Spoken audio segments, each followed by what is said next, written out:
Hey everybody, welcome to episode 16 of Cool Chords. Today we're going to be taking a look at the intro to a beautiful song by Elliott Smith entitled Somebody That I Used to Know. Hope you enjoy.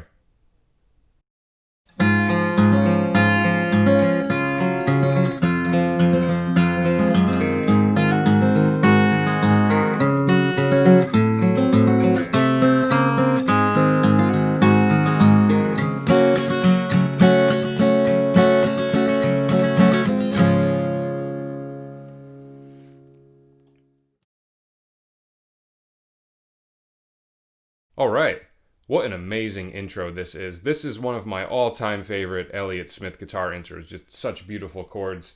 And I'm doing this with 3 fingers in my right hand. I'm doing my thumb, pointer, and middle finger. I'm not sure if Elliott also used his ring finger, but from the videos I've seen, it looks like he anchors at least his pinky, but maybe also his ring finger on the guitar as he does these finger picking patterns. So, not 100% sure, but I just worked it out for 3 fingers. And we're going to have a capo on our first fret. So we're in the key of D flat major, and we're going to start out with this really pretty D flat over A flat chord. So just think of like a regular C chord, in this case D flat because of the capo, and just move your ring finger up a string from the 5th string to the 6th string. So the first pattern we start with is...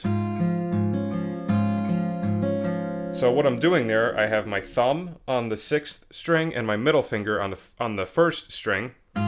Play them at the same time. Then my pointer finger goes to the 4th string, then back to the thumb, and then my middle finger hits the 2nd string, and then I go back to my pointer finger on the 4th string. So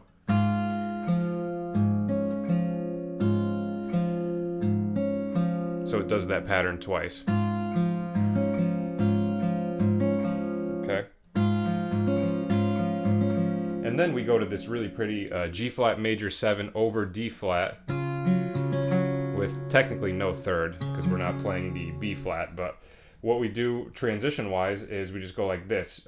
So we take our ring finger and we just move it back up a string like as if we were doing the C chord, and then we take off our middle finger, we put our pinky on the 3rd fret right above it. So now the chord is... Alright, now the right hand pattern, it's basically the same thing we were doing for the first chord, but we just move our thumb from the 6th string to the 5th string. So we do the thumb and the middle finger together, pointer finger on the 4th string, and then back to the thumb, middle finger on the 2nd string, pointer finger on the 4th string.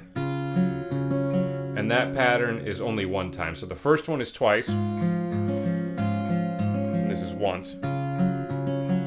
Okay, so theory-wise, we start on the 1 chord, and then we go to the 4 chord, but both of these chords have the 5th in the bass, which is what gives it that really beautiful voice leading, right? We have the A flat in the bottom of our first chord, the D flat major, and then G flat major 7 with D flat in the bass. So once again, we have the 5th in the bottom, which is a technique that Elliott used a lot in a lot of his songs. He loved putting that 5th in the bass, which creates just a very beautiful sound.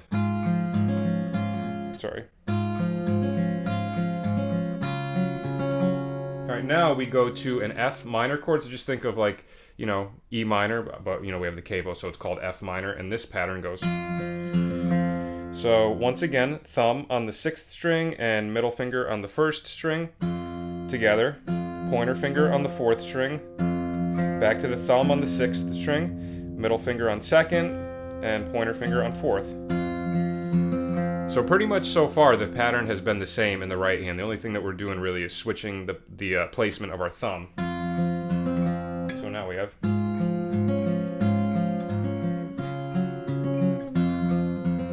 Right, so Roman numeral wise, right, 1 chord, 4 chord, 3 chord.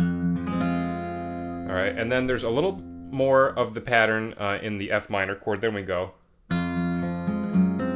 So this is really cool. So we stay on that F minor again. We do the thumb on the 6th string, middle finger on the 1st string, and then pointer finger on the 4th string, middle finger on the 3rd string. And then we go like this. In our right hand, we take our pointer finger and we push down on the 1st fret of the 6th string, the G flat note, and then I go like this. I do the thumb, and then a thumb on the 6th string, then my middle finger hits the 2nd string, and then my thumb goes to the 4th string. So... right? You could also do the pointer finger there. I think I just got comfortable doing that with the thumb. So I called that chord A flat over G flat, right? Because if you look at these two notes, right, it's like the fifth and the third of an A flat chord, and you have the G flat in the bottom. So we're going from right F minor to A flat over G flat. Really pretty sound. So voicing wise, we have.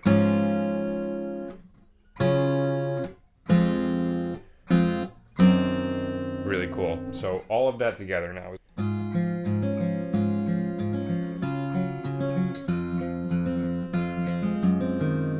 All right. Then we go to an A flat 7 chord, which is basically going to look like this. We put our ring finger on the 3rd fret, 6th string, then go all the way down and play 1 on the 1st string, but we're going to start without the 1 pushed down. We do a little hammer-on to it. So we go like this. So you put your thumb on the 6th string, and then hit your thumb on the 4th string. Simultaneously do your middle finger on the 1st string, and hammer on to 1. And so, all right, so that's a little tricky. And then after that, you do the thumb on the 6th string, middle finger on the 2nd string, pointer or thumb on the 4th string. So. And then you do the 2 again, the 6th and 1st string together. So. And then thumb goes to the 4th string, pointer on the 3rd, then thumb on the 6th, and then pointer finger on the 4th. So.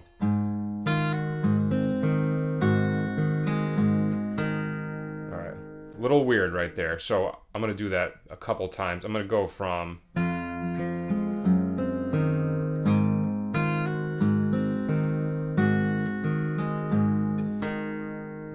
So I'm doing it from like the 2/4 measure of the F minor chord.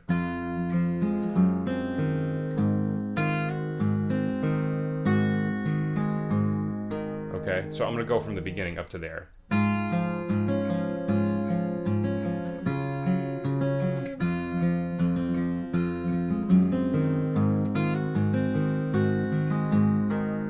Okay, now after that we have a G flat over D flat chord. Technically, once again, with no 3rd, but we're going to go like this. Just think of like if you're playing like a F chord, in this case, once again, a G flat because the capo. So it's that, but you just don't need to have the pointer finger barring all the way to the 6th string. Just do a regular like that. So the pattern for this, in the right hand, do my thumb on the 5th string. Then it goes to the 4th string, but when you go to the 4th string, you also play the 1st string with your middle finger. So then back to the thumb on the 5th string. And then middle finger on the 2nd string, so, and then thumb on the 4th string. Once again, you could probably use your pointer finger there too if you want, but this is just the pattern that's been comfortable for me. And then we have this really colorful A minor 6 chord. Really kind of stands out to me in that progression when I hear that chord. I love the sound of that. Sorry, and the chord is this. You put your middle finger on the 4th fret, skip a string, pointer finger on the 3rd fret, ring finger on 4, and then pinky goes up to 6. A little bit of a stretch. So that pattern, you go like this. Thumb on the 6th string, and then pointer on the 4th, middle finger on the 3rd, back to the thumb on the 6th, and then middle finger jumps up to the 2, and then thumb jumps to the 4th. So from that G flat over D flat part, we have. Okay. So now we have, in terms of theory, we start on the 1 chord, 4 chord, 3 chord, 3, and then I would consider this kind of like the 4 chord still, just A flat over G flat, or you can think of it as a 5 with the flatted 7th in the bass. Then this is the 5 chord. That's 5. Then back to the 4 with the 5th in the bass again. Now this right here, this A minor 6, it's interesting. It's kind of like, you can consider it the flat 6 minor 6 chord, because we're in the key of D flat major. So A is the flatted 6 and then minor 6 off of that. So it's kind of like functioning as a borrowed chord, right? Almost kind of like a 5 chord with the flat 9. It's almost like the 5 with the flat 9 in the bass. And then where we go after that, we have this cool pattern. So we put our, just think of like an E chord pretty much, but take your middle ring finger off. So you have those 2 notes, 2 on the 4th string, 1 on the 3rd string, and the right hand, you put your thumb on the 5th string, pointer finger on the 3rd string, and then middle finger goes to the 2nd string, open 2nd string. So I'm calling that F over C. Kind of, it looks like an F major chord without the F. And then you just slide the left hand up a half step and do the same right hand pattern. So that's really cool. So right here, I would say that that's like B flat minor, because it's a D flat and a B flat. So you can think of it as the flat 3rd and the 1 of B flat minor, and that would make sense in the context of this chord, because F resolving to B flat minor is like a 5-to-1 movement. So, and B flat minor is the relative minor of D flat major, right? So you could think of the F as the 5 of the relative minor. And then right here, we go back to... So this part is really weird. This has something that I've actually never encountered before, where you're doing a hammer-on on one string whilst playing an open string on the other one, but you're playing the open string on the note that's getting hammered on too. So this took me a little while to get used to. I'm still not completely comfortable with it, but we're gonna go like this. We're gonna get that A flat 7 chord again, but start without the pointer finger on it, and you go like this. Start with your middle finger on the 6th string, your pointer finger on the 3rd string, play them together. Then thumb goes to the 3rd string, and middle finger goes to the 2nd string. So, and then thumb goes back to the 6th string by itself. Now right here, right there, this is really weird. So you hit the open 1st string with your middle finger, and you hammer on to 1. But when you hammer on to 1, your thumb is going to hit the open 4th string. So, really, see, I have a hard time getting the volume clean. Right, there it is. So that's an interesting technique. I never encountered that before. Okay, and then you keep the pointer finger down on 1. You do your thumb on the 6th string, middle finger on the 1st string, and then pointer on the 4th string, middle finger on the 3rd string, and then thumb on the 6, pointer finger on 4. Okay, so that whole part right there goes.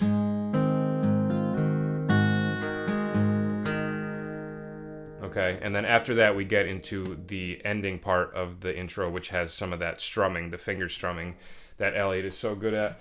So I'm going to run it from the beginning up to there really slowly.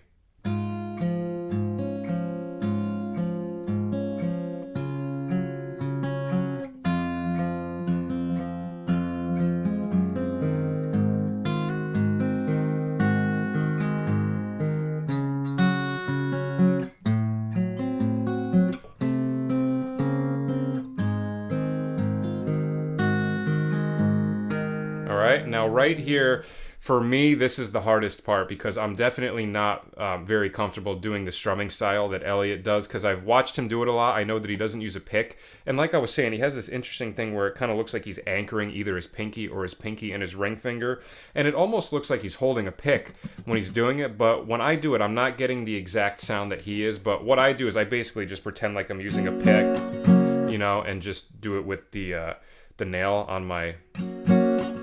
like basically the nail of my pointer finger. But I don't think this is what he does, so I'm not saying that this is Elliott's style, but this is what I've been able to get comfortable with. But if you, know more about that, please let me know. I'm definitely intrigued by his strumming style. So after this, then we go back to this G flat over D flat chord. So like I said, just think of like, your F bar chord, but just don't bar all the way down. And then, so at this point, when I get to this section, I'm doing like a pick holding position with my right hand. And we start like this. We do the, just hit the 5th string by itself, and then you do the top 3 strings, the 3rd, 2nd, and 1st string. You go down, down, up, and then a downstroke on the 4th string. So. Okay, and then you take the middle finger off, just flatten your pointer finger across so it's all minor now, and then you go do all 5 strings from this 5th string down, and then just do the bottom 4 strings and down, down, up, down. So far we have,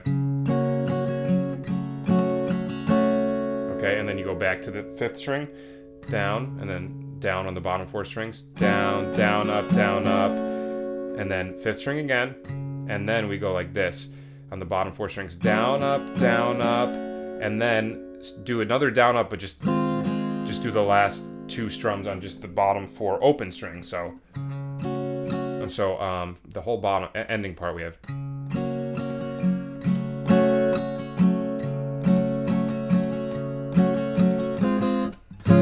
Leads into the verse from there. So terms of the chords, right, we have G flat over D, so that's our 4 chord again. Then he switches to the 4 minor, which is a really pretty movement, a good way to set up going back to the 1 chord, kind of like a sad chord movement. And then when we go to this, if you look at these bottom 4 open strings, it's like an A flat 6 chord over E flat. So you can think of that as a 5 chord, right? Like an A flat 6, but with the, instead of playing A flat on the bottom, you have the E flat on the bottom. So that whole ending thing, really slow.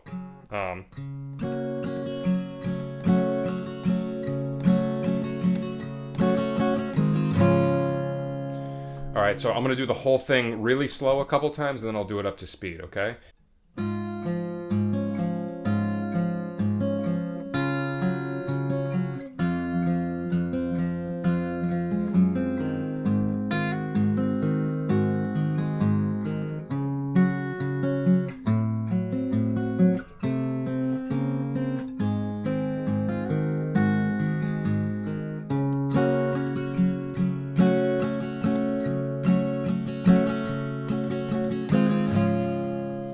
Little faster. 2, 3, 4.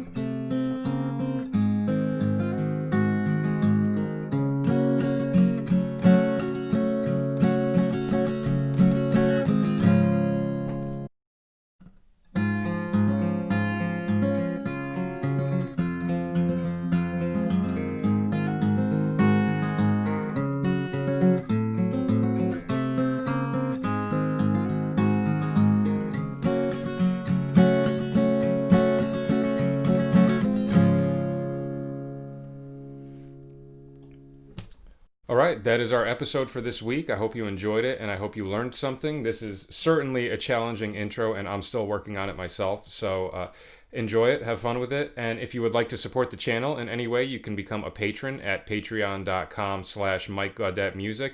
There's a couple of different tiers with a couple of different perks, so if you're interested in that, feel free to check it out. And that is about it. Thanks for watching. I appreciate it, and I will see you guys at the next video. Take care.